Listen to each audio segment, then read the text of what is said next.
Laplace transform को हम कैसे यूज़ कर सकते हैं पार्शियल डिफरेंशियल इक्वेशन सॉल्व करने में। इसमें लाप्लास ट्रांसफॉर्म की बहुत ज़्यादा इंपॉर्टेंट प्रॉपर्टी यूज़ होती है, वो हम देख लेते हैं।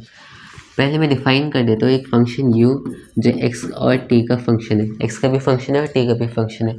तो फिर इस प्रॉपर्टी के हिसाब से हम जो partial differentiation of u with respect to x, double partial differentiation of u with respect to x, partial differentiation of t with respect to partial differentiation of u with respect to t, double partial differentiation of u with respect to t, इन सारी चीज़ों को, इनके Laplace transform को हम partial differentiation नहीं, इन सारे Laplace को लाप्लास ऑफ u के रिस्पेक्ट में लिख सकते हैं।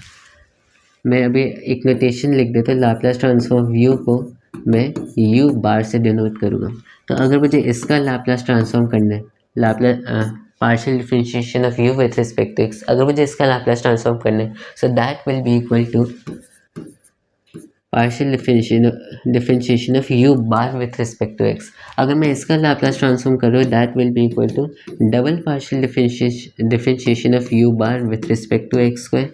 अगर मुझे इसका करना है तो क्या होगा, तो अभी हमने देखा कि अगर x के रिस्पेक्ट में पार्शियल डिफरेंशिएशन कर रहे होगे, उसका लाप्लास ट्रांसफॉर्म कर रहे होगे, तो फिर लाप्लास ट्रांसफॉर्म अंदर चले जाएगा, partial differentiation of u with respect to x की जगह u की जगह u बार आ जाएगा, ठीक है।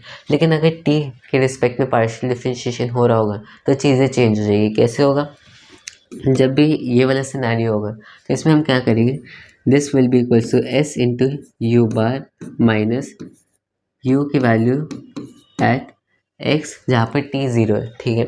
अगर ये था फर्स्ट केस। सेकंड, जहाँ पर अगर डबल पार्शियल डिफरेंशिएशन हो रहा है with respect to t u का, तो फिर that will be equals to s square u bar minus s into u की वैल्यू जहाँ पर x ही रहेगा, t 0 हो जाएगा। फिर एक और टर्म ऐड होगी माइनस u का differentiation with respect to t, same x रहेगा और t की वैल्यू 0 हो जाएगी। सो ये कुछ नोटेशंस थी, इन चीज़ों को हम एक्सटेंड भी कर सकते हैं। अगर n टाइम्स पार्शियल डिफरेंशिएशन हो रहा है तो यहाँ पर जो लिख भी देता हूँ, अगर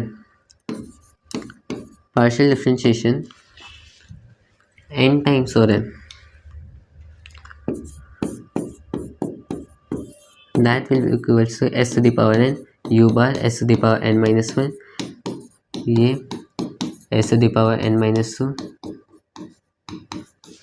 s to the power n minus 3, double partial differentiation respect to t और इसकी वैल्यू 0, और ये आगे ऐसे कंटिन्यू होता जाएगा।